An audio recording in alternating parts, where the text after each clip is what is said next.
Bom dia, voltamos. Tudo bem, meus amores? Já começaram a fazer a atividade avaliativa, né? Terminaram de fazer toda de português? Eu espero que sim, que vocês não tenham tido muitas dúvidas, que não tenha sido difícil para vocês, porque a gente está tentando revisar ao máximo o conteúdo. Se não, aqui está o momento para tirar as últimas dúvidas, porque vocês vão entregar todo esse bloquinho de atividades que foram para vocês, tudo junto. Então, não, tia, eu não consegui fazer todo, deixei um pouco para hoje. Ótimo. Aqui está a revisão de conteúdos da aula de hoje, para que a gente feche o nosso segundo bimestre. E vocês, aliás, nossa segunda unidade, porque a partir de ontem, desde ontem, a escola já começou a entregar um material novo, tá? Do segundo bimestre. Vocês já podem pegar na escola, porque na próxima semana, na segunda-feira, quando a gente for ter aula, já vai ser com materialzinho novo. Um novo conteúdo, novas atividades, coisas novas para vocês aprenderem, ou quem já sabe rever, ou quem já viu, ver se realmente aprendeu, tirar dúvida, certo? Então, aqui é o momento para tirar as últimas dúvidas que a gente tem em relação ao nosso conteúdo. Eu fiz um cronograma de acordo com o que aparece na unidade 2 de vocês, tá? Tá lá no livro falando de variações linguísticas, vai ser nosso primeiro conteúdo a ser revisado. É assim que a gente vai trabalhar, tá bom? Então, vamos lá? Variação linguística. Olha aqui, ó, o quadrinho que eu encontrei. Guri, mano, e aí, mano, abestalhado, oxente, uai sou. Aqui nós temos expressões de diferentes regiões do nosso Brasil, porque o nosso idioma, nossa língua oficial é a língua portuguesa. Isso sim, mas nós temos os dialetos, o jeito de falar, os regionalismos de cada região, de cada pedacinho desse Brasil, a gente vai encontrar um jeito diferente de se falar. O oxente nordestino, o mano lá do Sudeste, São Paulo, guri lá no Sul, Rio Grande do Sul, né?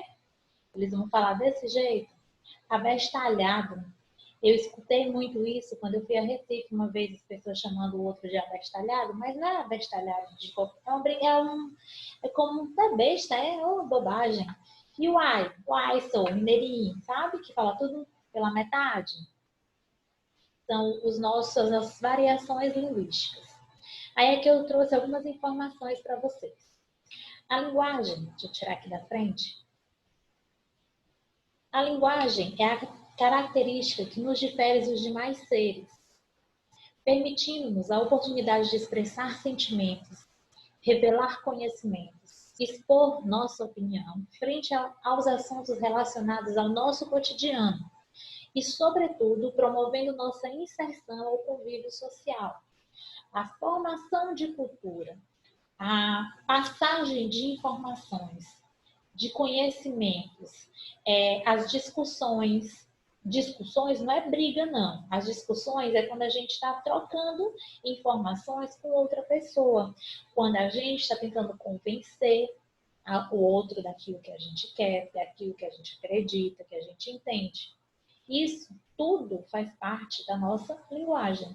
Nós estamos usando aqui a língua portuguesa, a língua falada, a língua escrita através dos slides, mas a gente sabe das libras, né? Que eu vou me empenhar, né? Já estou me empenhando para conseguir me comunicar com o Mário, tá? Então a gente tem formas de se comunicar.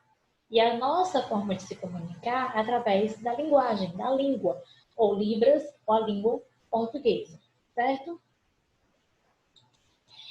E dentre os fatores que a elas se relacionam, destacam-se os níveis da fala, que são basicamente dois: formalidade e informalidade. A formalidade, ele vai falar aqui agora, ó, padrão formal da língua, está diretamente ligado à linguagem escrita, restringindo-se às normas gramaticais de modo geral, razão pela qual nunca escrevemos da maneira que falamos. Quando a gente estava falando lá dos ditongos na correção da atividade, a gente estava falando assim, ó, algumas vogais ficam apagadas. Algumas vogais não aparecem na minha fala, mas na escrita, que é o padrão, né, norma padrão, de acordo com a gramática, como eu tenho que escrever, é diferente da forma que eu falo. Eu pronuncio algumas coisas que ficam por dizer, igual o mineirinho, né? Que fala tudo, quando chega na última sílaba ele come um pedacinho, mas quando ele vai escrever, ele sabe que ali tem uma última sílaba que falta ser colocada, certo? Quanto ao nível informal, este, por sua vez, representa a linguagem do dia a dia, como a gente conversa com os nossos familiares, das conversas informais que temos com amigos, familiares, com o priminho, com o colega, até mesmo a gente se comunicando em sala de aula, a gente faz essa mudança. Há uma diferença da minha comunicação enquanto professora de língua portuguesa e na minha casa, com os meus filhos, com as pessoas que eu sou mais próxima. E isso vai depender também da questão da situação em que eu me encontro. Se eu estou em sala de aula, eu tenho que ser o mais formal possível para passar a norma padrão para vocês em sala de aula. Mas no meu dia a dia, na minha casa, com os meus amigos, eu posso sim fugir dessa formalidade, porque a situação me permite. Certo? Tudo bem até aqui? Beleza. Compondo o quadro, formação do quadro padrão informal da linguagem estão as chamadas variações linguísticas, as quais representam as variações de acordo com as condições sociais, culturais, regionais e históricas em que esta linguagem é utilizada. O que a gente quer dizer com isso?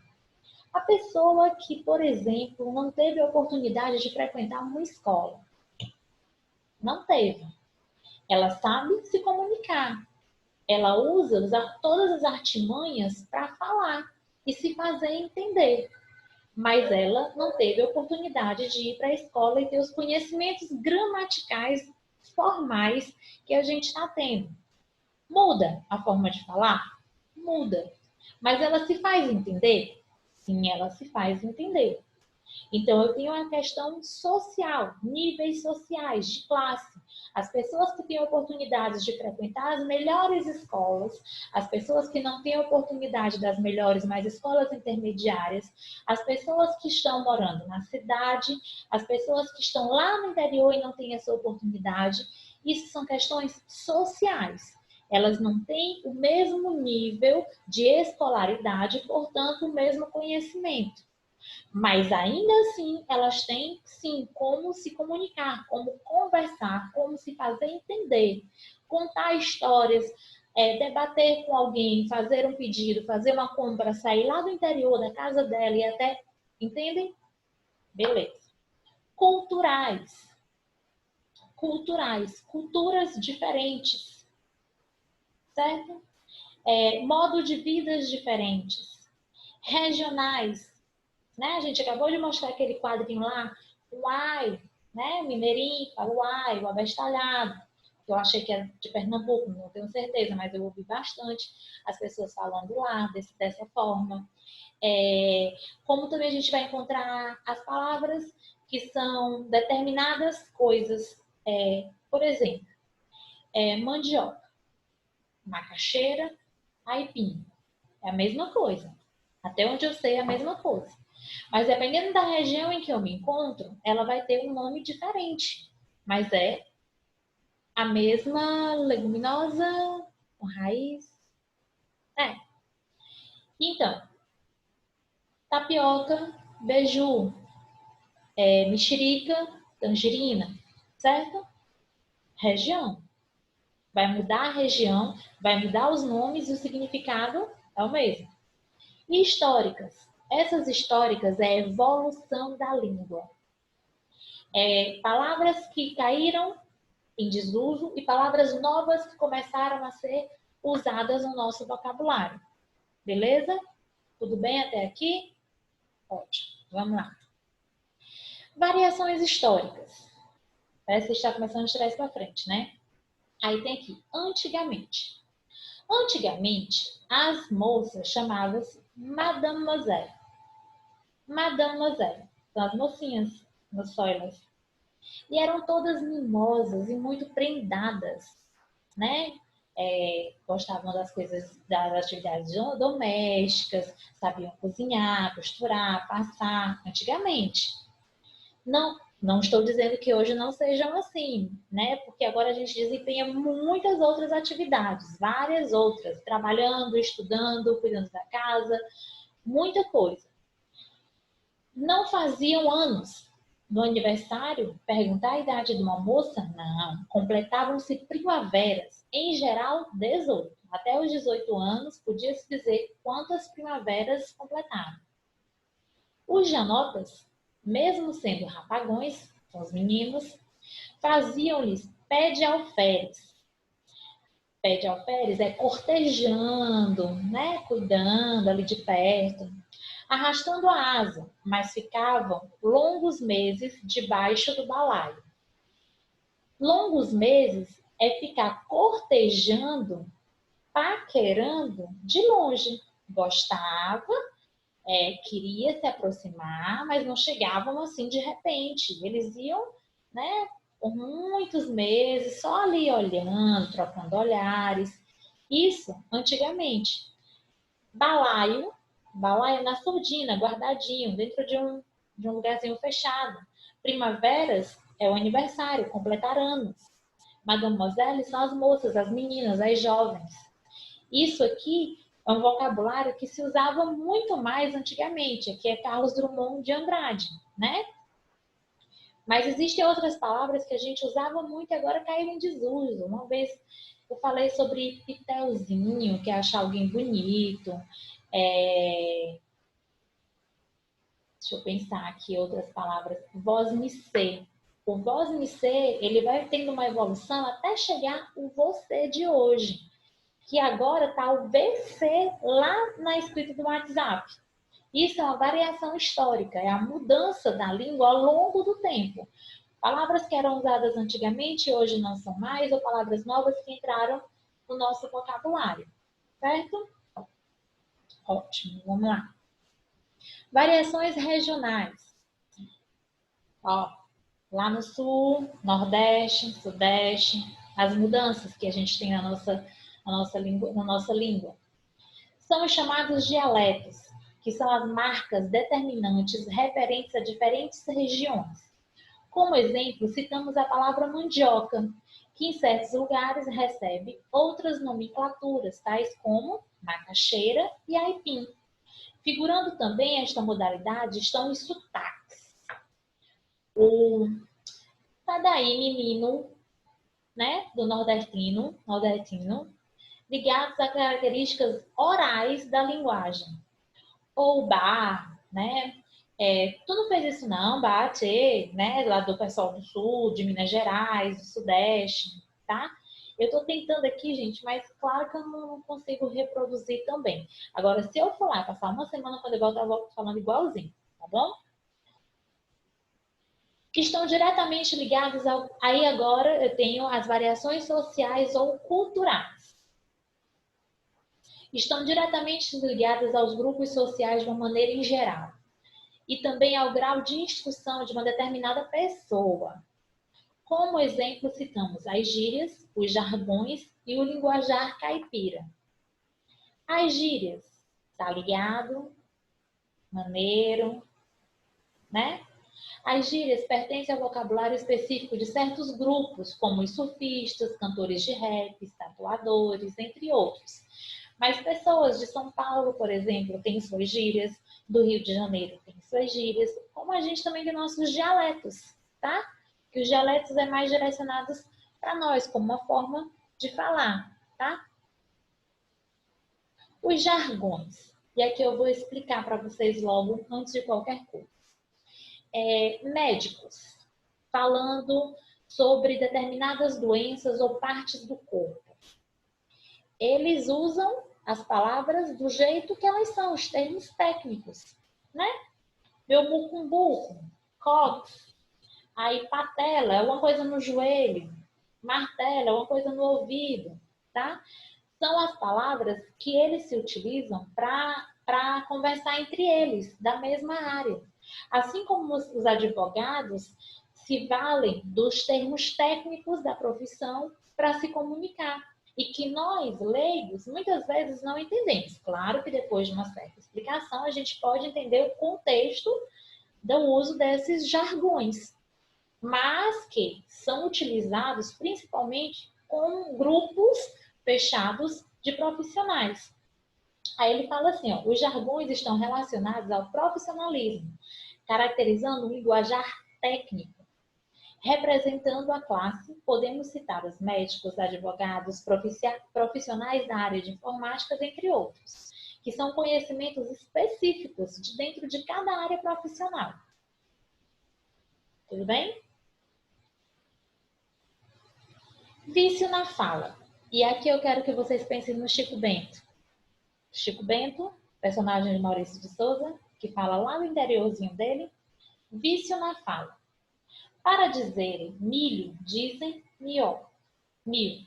Aliás, para dizerem milho, dizem mil. Para melhor, dizem mió. Para pior, pior. Para telha, dizem teia. Para telhado, dizem telhado.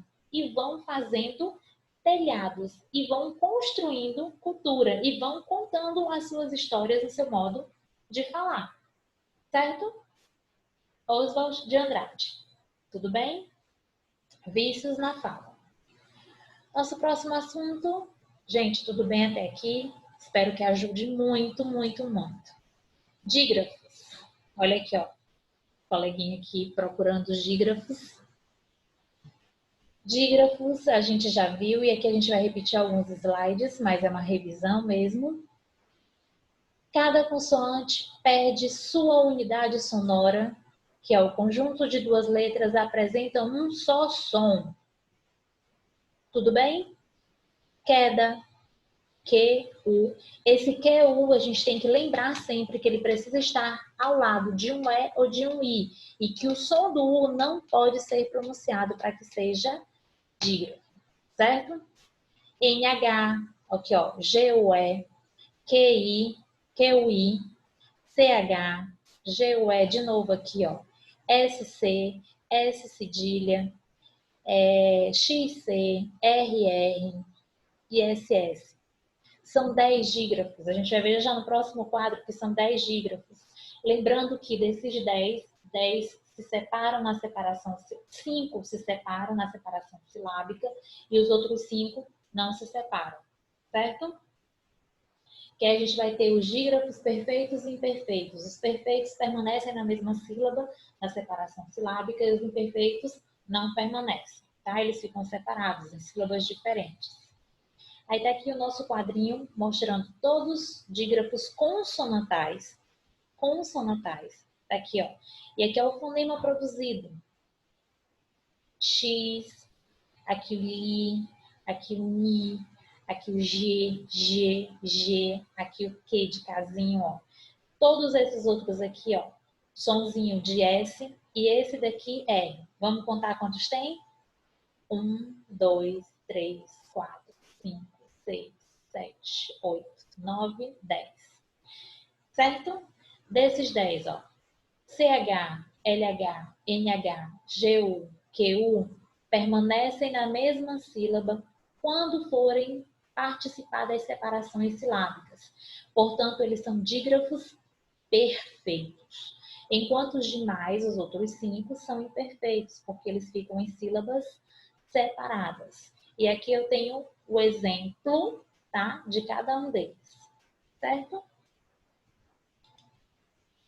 Aí aqui eu peguei um quadrinho para fazer para vocês a diferença entre dígrafo e encontro consonantal, tá?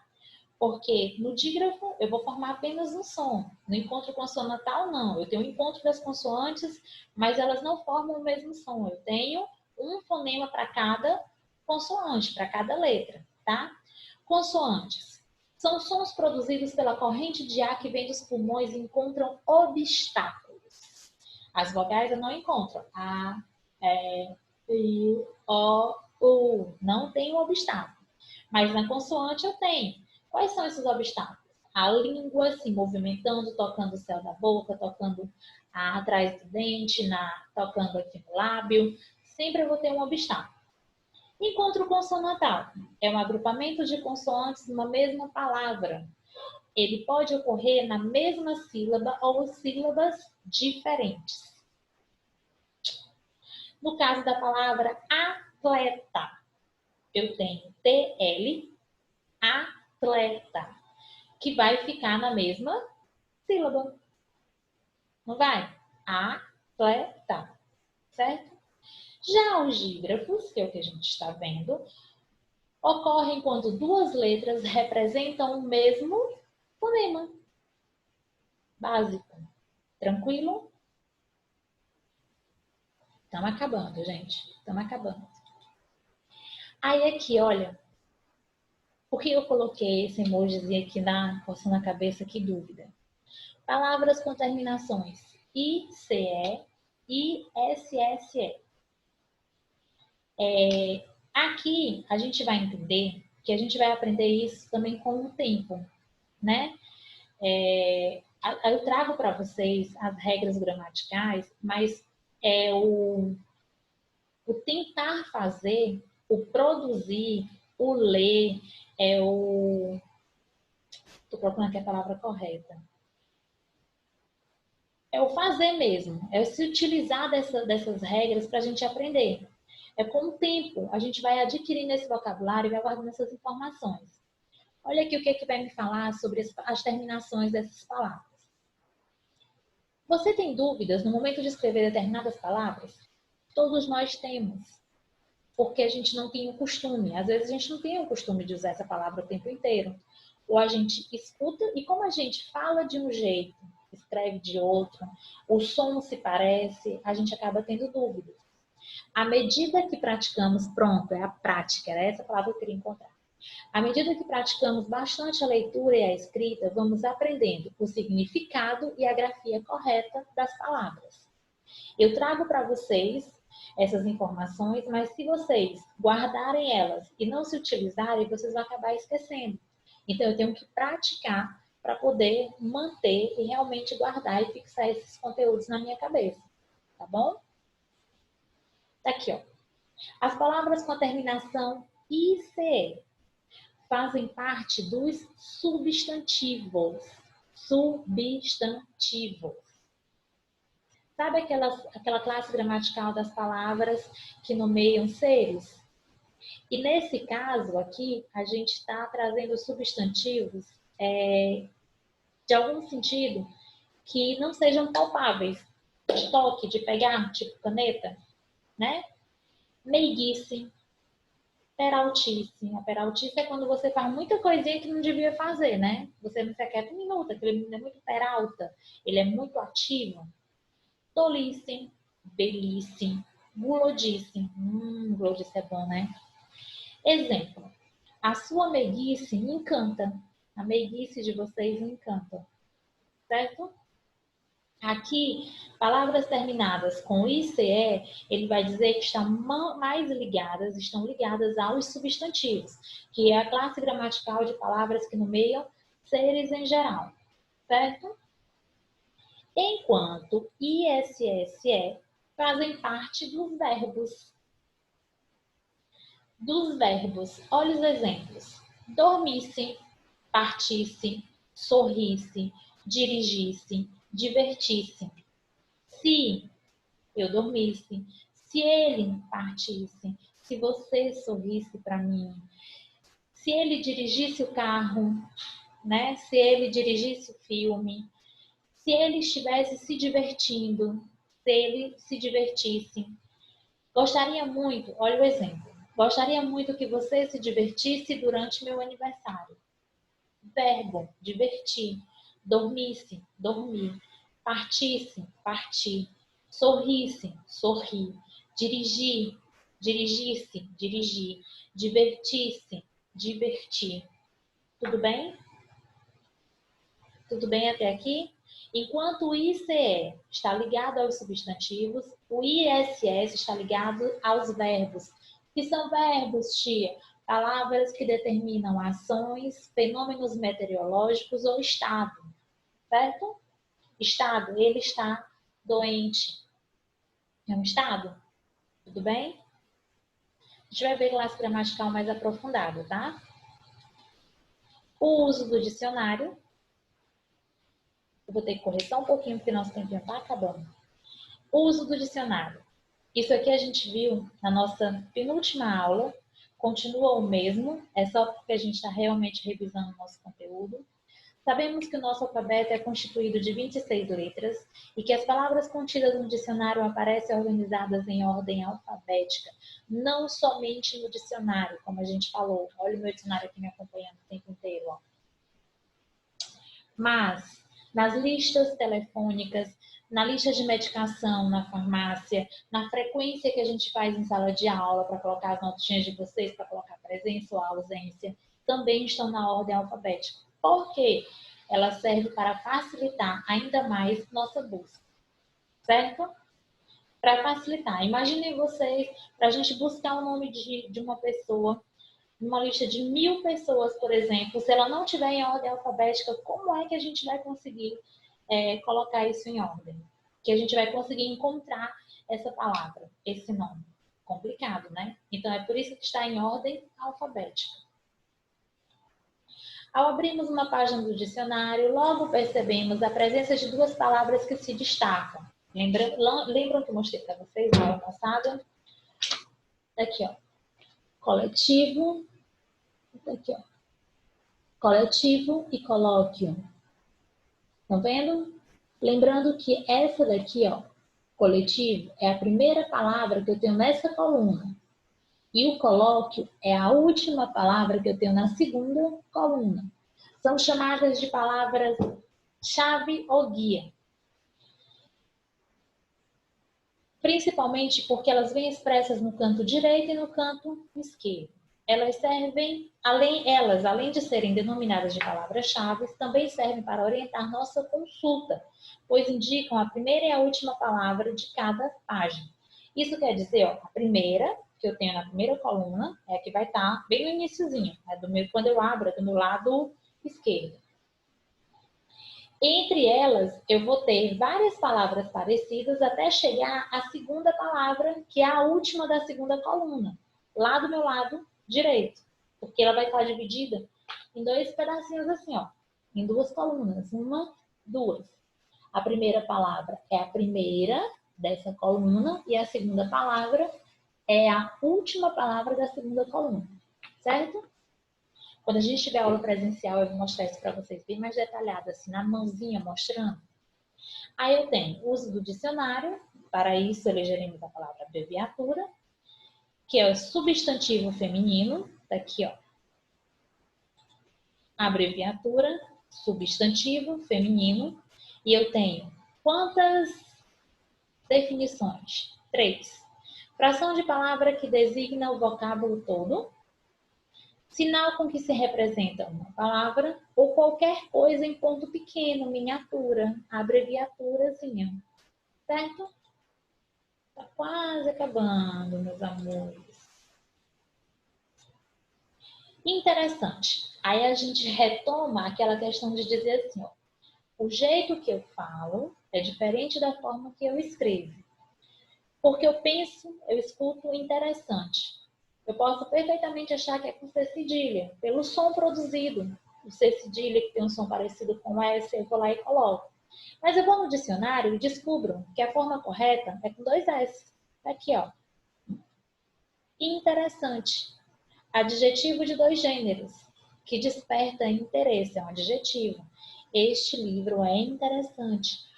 O dicionário é interessante você folhear, você ler, você adquirir novos vocabulários, você descobrir o significado de palavras que você talvez não conheça, certo? Desculpa. Que desperta interesse, que motiva, que não entedia, certo? Conversa interessante. Ou, na segunda definição, que se revela útil. É muito interessante que você utilize, não é útil? Que traz vantagem material ou financeira. É muito interessante, beleza? Então a gente encerra a nossa revisão aqui, revisar conteúdo, não tem atividade para casa essa semana, porque vocês vão estar fazendo as provinhas de vocês no turno da tarde. Responder a atividade avaliativa, e aqui eu digo mais uma vez, façam com toda atenção, com todo carinho, com todo cuidado. Se tiver que procurar alguma ajuda, usem do dicionário, sem pesquisas na internet. Fiquem com Deus, se cuidem e lavem as mãos, certo?